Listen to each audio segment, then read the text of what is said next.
They told him to patch them up and send them back to the prison camps.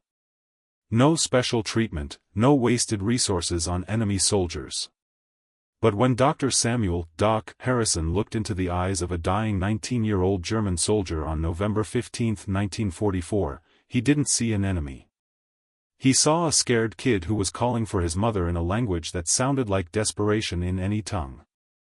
The wounded German prisoners flooding into the American field hospital near Aachen expected torture, neglect, maybe death. They had been told that Americans were barbarians who showed no mercy to captured enemies. Instead, they found a soft-spoken doctor from Kansas who treated their wounds with the same care he gave American soldiers, who learned their names instead of just their numbers, and who did something so unexpected it left hardened Wehrmacht veterans weeping. He wrote letters to their families.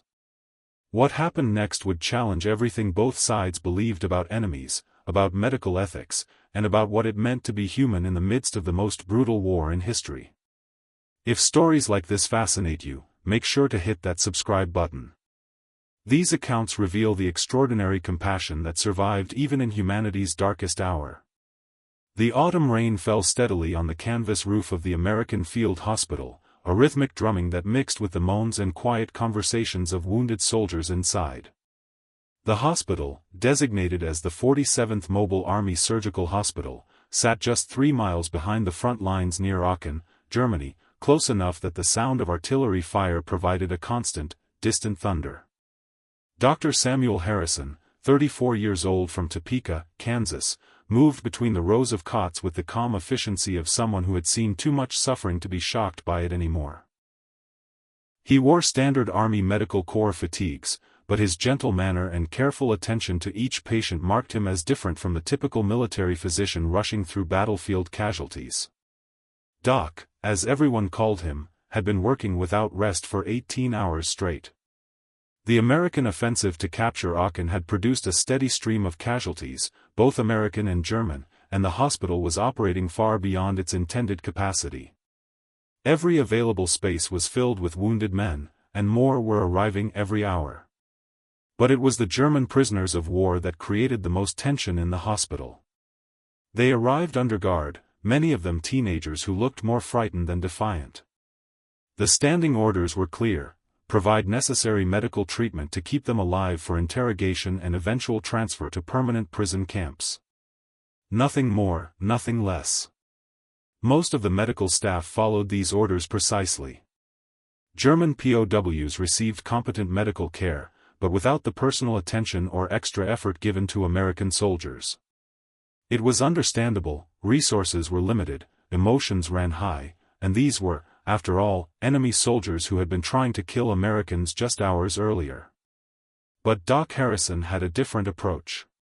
When he looked at a wounded German soldier, he saw a human being in pain, not an enemy to be processed efficiently. This perspective was about to create a profound impact that would ripple far beyond the walls of one field hospital.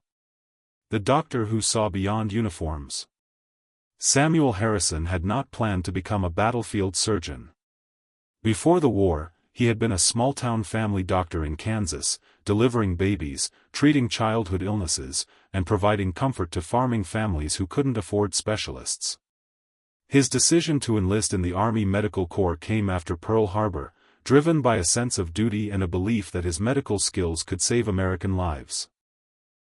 But Doc's approach to medicine had been shaped by his upbringing in rural Kansas, where neighbors helped neighbors regardless of their backgrounds or differences.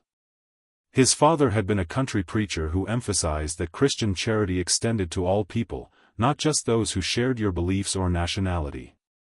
His mother had been a nurse who taught him that suffering was suffering, regardless of who was experiencing it.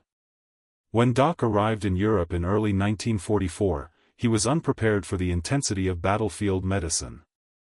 The volume of casualties, the severity of wounds, and the constant pressure to save lives under impossible conditions challenged everything he thought he knew about practicing medicine. But he adapted quickly, developing the technical skills and emotional resilience needed to function in a combat medical unit. What set Doc apart was his refusal to let the brutality of war harden his fundamental humanity.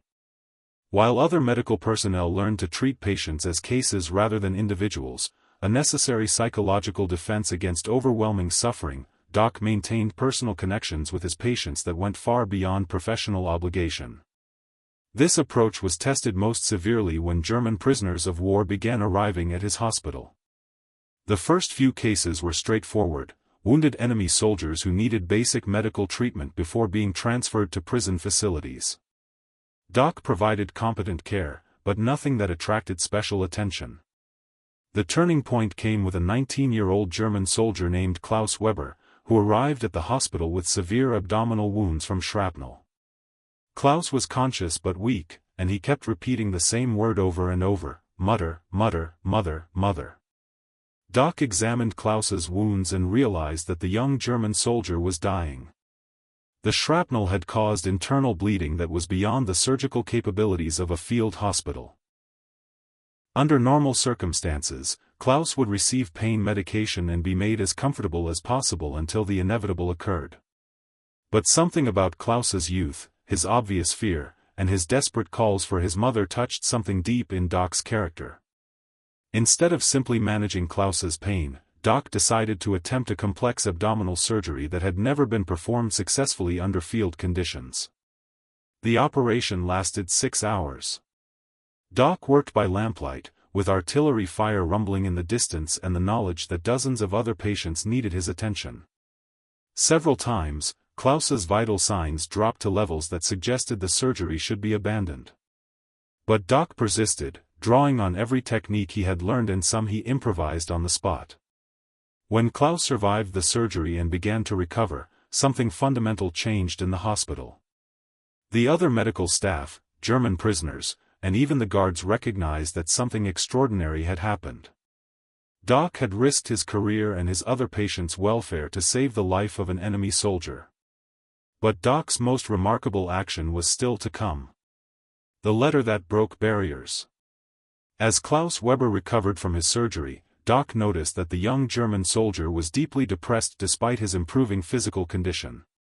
Klaus barely ate, rarely spoke, and seemed to be losing the will to live even as his wounds healed.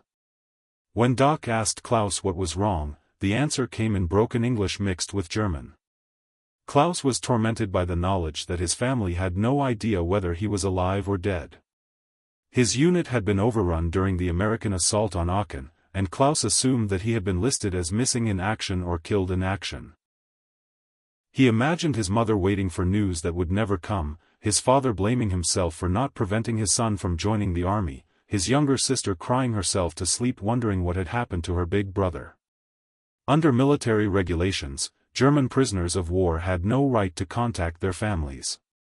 International law required that their names be reported to the International Red Cross, but this process often took months, and there was no guarantee that families would receive accurate information about their loved one's status. Doc listened to Klaus's anguish and made a decision that violated regulations, ignored security concerns, and challenged everything the military had taught him about dealing with enemy personnel. He offered to write a letter to Klaus's family, informing them that their son was alive, recovering from wounds, and being treated well in American custody. The offer left Klaus speechless. Enemy soldiers weren't supposed to show mercy to each other's families. They certainly weren't supposed to go out of their way to comfort enemy mothers who were grieving for sons they thought were dead. Klaus stared at Doc for several minutes, tears streaming down his face, unable to believe what he had heard. "You would do this?" Klaus finally asked in his limited English. "For my family? But I am your enemy." Doc's response was simple and profound: "You're not my enemy anymore. You're my patient. And your mother is a mother, just like mine." That evening, Doc sat down and wrote the first of what would become dozens of letters to German families.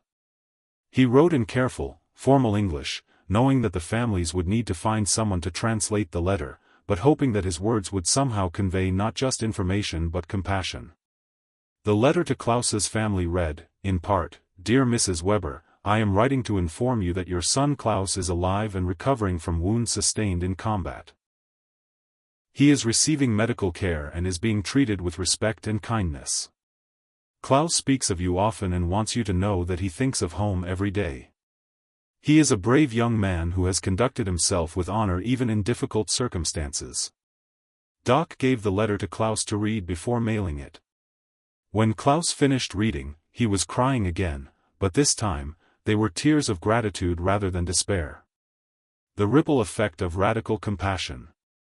Word of Doc's letter-writing activities spread through the hospital and the prisoner of war population with remarkable speed. German soldiers who had been sullen and uncooperative began approaching Doc with requests for help contacting their families. Each letter required Doc to spend his limited free time writing to people he had never met, in a language they couldn't read, about sons and husbands they thought might be dead. But the impact went far beyond simple communication. The letters represented something unprecedented in the experience of German soldiers, proof that their enemies were capable of genuine compassion. Many of the prisoners had been indoctrinated with propaganda about American brutality and lack of honor. Doc's actions contradicted everything they had been taught about their captors. The transformation in the German prisoners was dramatic. Men who had been hostile and suspicious became cooperative and grateful. They began sharing information about their units, not for strategic intelligence purposes, but simply because they trusted Doc and wanted to help him understand their situations. They started learning English words and phrases, not to gain advantages, but to communicate more effectively with the American medical staff who were treating them with unexpected kindness. The American soldiers and medical personnel had mixed reactions to Doc's activities. Some admired his humanitarian impulses and his dedication to medical ethics that transcended nationality. Others worried that he was being too sympathetic to enemy soldiers and that his actions might compromise security or morale. Major Robert Stevens, the hospital's commanding officer, was particularly concerned about the precedent Doc was setting. During a private conversation, Stevens pointed out that Doc's letter-writing activities violated several military regulations and could potentially provide intelligence to enemy families about American operations and prisoner treatment. Doc's response was characteristically thoughtful and principled. He explained that his letters contained no strategic information, only personal messages designed to reassure families about their loved ones' welfare. He argued that treating prisoners with dignity and compassion was not only morally right but strategically smart, as it encouraged other German soldiers to surrender rather than fight to the death. Most importantly, Doc emphasized that his actions reflected American values of human dignity and Christian charity. If we abandon our principles in wartime, he told Major Stevens, then we're no different from the enemies we're fighting. Stevens decided to allow Doc to continue his letter-writing activities, but with strict oversight to ensure that no sensitive information was inadvertently disclosed. The unexpected responses from Germany. What Doc didn't anticipate was that his letters would generate responses from German families, responses that would profoundly impact both the American medical staff and the German prisoners in ways no one had expected. The first response came 3 weeks after Doc had mailed his letter to Klaus Weber's family. It arrived through International Red Cross channels, carefully translated into English by Red Cross volunteers. Klaus's mother had written a reply that was both heartbreaking and deeply moving. Dear Dr. Harrison, the letter began, I cannot find words in German or English to express my gratitude for your kindness to my son and to our family. For 6 weeks, I believed Klaus was dead.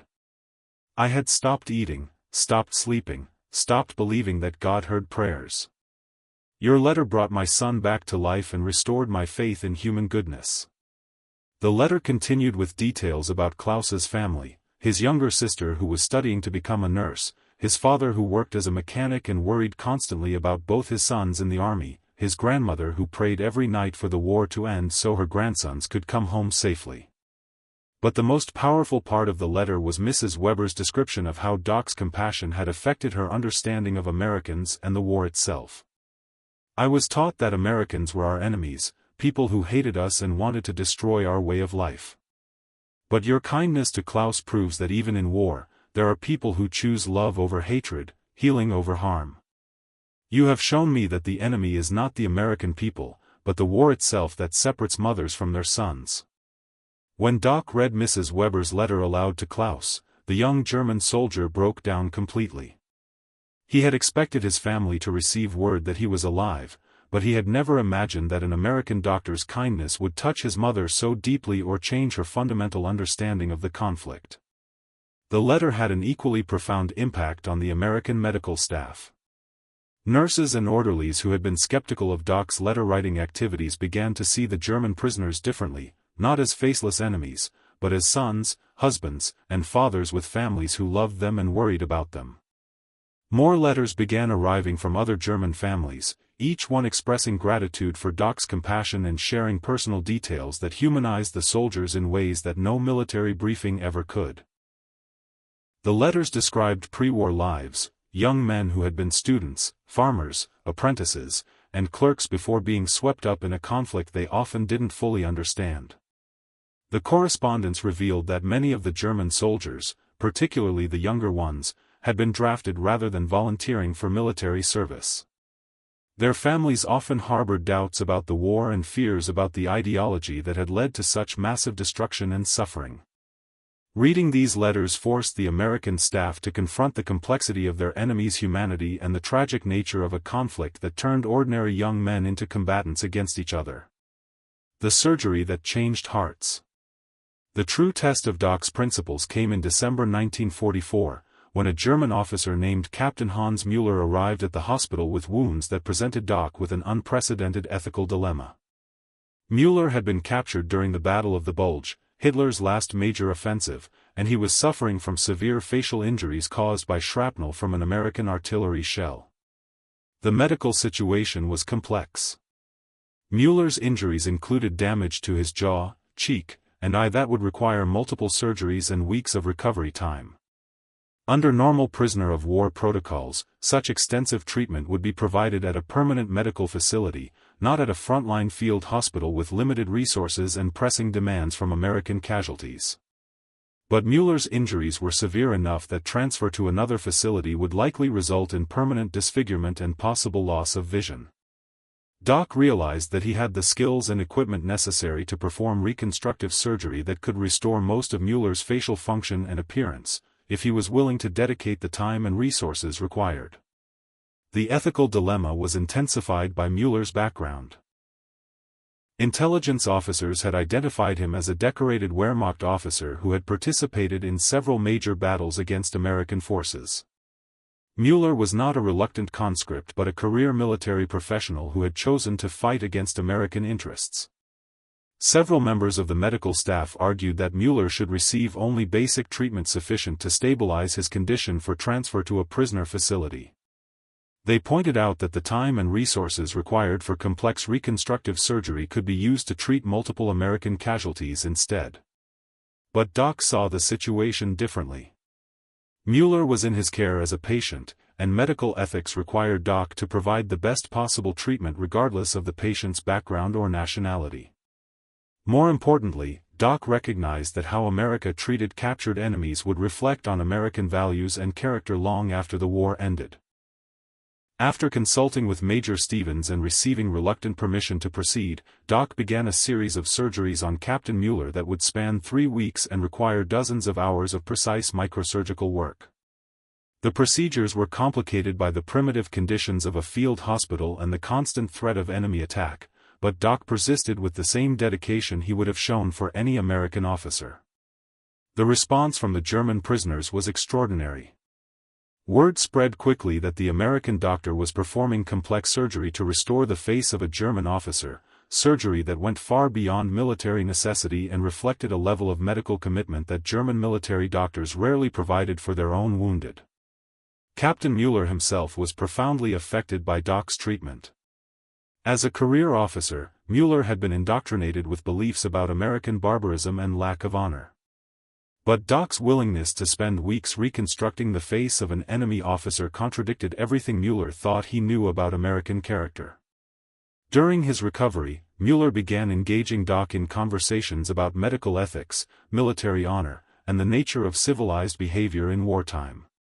These discussions revealed that Müller was an intelligent, thoughtful man who had begun questioning many of the assumptions that had guided his military career. The transformation in Müller's worldview became apparent when he asked Doc to write a letter to his wife, not just to inform her that he was alive, but to describe the treatment he had received from American medical personnel. Mueller wanted his wife to understand that the Americans had shown him a level of compassion and professional dedication that challenged everything he had believed about his enemies. The healing that transcended war.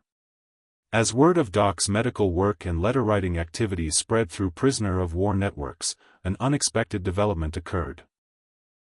German soldiers began surrendering specifically to American units, hoping to receive the kind of treatment that had become legendary among Wehrmacht troops. Intelligence officers noted a significant increase in German surrenders in sectors where American medical facilities were known to be operating. Interrogations revealed that many German soldiers had heard stories about the American doctor who treated enemy wounded with the same care he gave his own soldiers and who helped prisoners contact their families.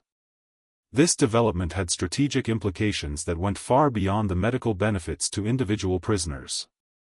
German soldiers who were confident they would receive humane treatment were more likely to surrender rather than fight to the death, reducing casualties on both sides and accelerating the end of combat operations. More importantly, the German soldiers who had been treated by Doc became advocates for surrender among their former comrades. They shared stories about American medical treatment, prison conditions, and the respect they had received from their captors. These testimonials were far more convincing than propaganda in encouraging other German soldiers to lay down their arms. Doc's approach to prisoner treatment also had profound effects on American military personnel. Soldiers and medical staff who witnessed Doc's compassionate treatment of enemy wounded began to see the conflict in more complex terms. They recognized that their enemies were often ordinary young men caught up in extraordinary circumstances, rather than inherently evil opponents who deserved hatred and revenge. This perspective didn't diminish American fighting effectiveness or patriotic commitment, but it did foster a more mature understanding of war and its human costs. American soldiers who understood their enemy's humanity were often more effective in combat because they could predict enemy behavior more accurately and respond to surrender attempts more appropriately. The correspondence between Doc and German families continued throughout the winter of 1944 to 1945, creating an informal network of communication that provided comfort to hundreds of families on both sides of the conflict. American families whose sons were missing or captured in Germany found hope in knowing that enemy families cared about prisoner welfare and that humanitarian treatment was possible even in the midst of total war. The letters also provided American intelligence officers with valuable insights into German civilian morale and attitudes toward the war. The correspondence revealed that many German families were exhausted by years of conflict and increasingly doubtful about their government's promises of eventual victory. But the most significant impact was on the concept of post-war reconciliation. Doc's letters laid groundwork for the understanding that former enemies could become friends and allies if they recognized their shared humanity and common interests in peace and prosperity. The Christmas miracle that stunned everyone. Christmas Eve 1944 brought an event that would crystallize everything Doc Harrison had been trying to accomplish through his medical work and correspondence with German families. As snow fell gently on the field hospital, creating a temporary sense of peace despite the ongoing war, Doc received an unexpected visitor. A German Red Cross representative, traveling under a flag of truce, arrived at the hospital carrying a large package addressed to Dr. Samuel Harrison. The package contained dozens of letters from German families, along with small gifts crafted by hand, carved wooden toys, knitted scarves, homemade cookies, and family photographs. The letters revealed that word of Doc's compassionate treatment of German prisoners had spread throughout occupied Germany through networks of families and friends. German mothers whose sons had been treated by Doc had shared their experiences with other mothers, creating a growing awareness of the American doctor who treated enemy soldiers as if they were his own sons. Many of the letters contained offers to help American prisoners held in German facilities. German families promised to send food packages, warm clothing, and personal items to American soldiers in prison camps, hoping to repay the kindness their own sons had received from Doc and his medical team. But the most moving letter came from an unexpected source, the wife of Captain Hans Müller, the German officer whose face Doc had reconstructed through weeks of delicate surgery. Mrs. Mueller wrote that her husband's letters about his treatment by American medical personnel had convinced her that the war's hatred could be overcome by individual acts of compassion and professional dedication. "My husband tells me that you rebuilt not only his face but his faith in human decency," Mrs. Mueller wrote. "He says that when the war ends, he wants to study medicine so that he can treat patients with the same skill and compassion you showed him. You have transformed an enemy officer into a future healer." The package also contained a surprise that left Doc speechless: a collection of medical instruments crafted by German craftsmen and donated by German doctors who had heard about Doc's work. The instruments were of exceptional quality, far superior to the standard military medical equipment Doc had been using in the field hospital. An accompanying letter from the German Medical Association explained that the instruments were intended as a gesture of professional respect from German physicians to an American colleague who had upheld the highest standards of medical ethics under the most challenging circumstances. The letter emphasized that medical dedication transcended national boundaries and that healing was a universal calling that connected all physicians regardless of their country's political conflicts. When Doc opened the package in front of the German prisoners recovering in his hospital, the emotional response was overwhelming. Hardened Wehrmacht veterans who had fought across Europe wept openly at this demonstration of international recognition for the American doctor who had treated them with such extraordinary compassion. Klaus Weber, the young German soldier whose life Doc had saved and whose family had been the first to receive one of Doc's letters, struggled to find words adequate to express his gratitude. "Doctor," Klaus said in his improving English, "you have shown me that healing is stronger than hatred, that love can survive even in war. You have saved not just my life, but my soul." The Christmas package represented something unprecedented in the experience of both German and American military personnel, proof that even in the midst of total war, human compassion could create bridges between enemies and plant seeds for future peace and reconciliation. The transformation that echoed through generations. As 1945 dawned and the war in Europe moved toward its inevitable conclusion, the impact of Doc's humanitarian approach to prisoner treatment had spread far beyond his field hospital. Other American medical facilities began adopting similar practices, treating enemy wounded with increased compassion and facilitating communication between prisoners and their families. The change was noticed by German military leaders, who began instructing their troops that surrender to American forces was preferable to capture by other Allied armies. This preference accelerated German surrenders on the Western Front and contributed to the rapid collapse of German resistance in the final months of the war. More importantly, the relationships Doc had built through his medical work and correspondence created a foundation for post-war reconciliation that would prove invaluable in rebuilding Europe. Many of the German soldiers Doc had treated became advocates for cooperation with American occupation forces and supporters of democratic reforms in post-war Germany. Captain Hans Müller, whose face Doc had reconstructed, kept his promise to study medicine after the war.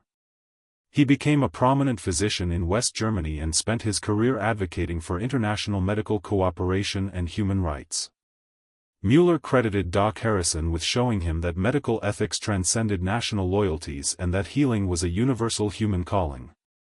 Klaus Weber returned to his family in 1945 and eventually became a teacher, dedicating his life to educating young Germans about the importance of international understanding and peaceful conflict resolution. He maintained correspondence with Doc Harrison for decades after the war, and their friendship became a symbol of the possibility for former enemies to become lifelong allies. The letters Doc had written to German families created lasting connections between American and German communities.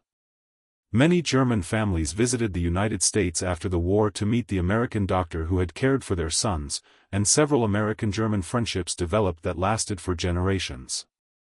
Perhaps most significantly, Doc's approach to enemy treatment influenced American military policy in subsequent conflicts. The principle that humane treatment of prisoners was both morally right and strategically effective became embedded in American military doctrine and contributed to America's reputation as a nation that fought wars according to ethical principles. Doc Harrison returned to Kansas after the war and resumed his practice as a small-town physician. He rarely spoke publicly about his wartime experiences, preferring to let his actions speak for themselves. But the hundreds of lives he had saved and the relationships he had built across enemy lines created a legacy that extended far beyond medical achievement.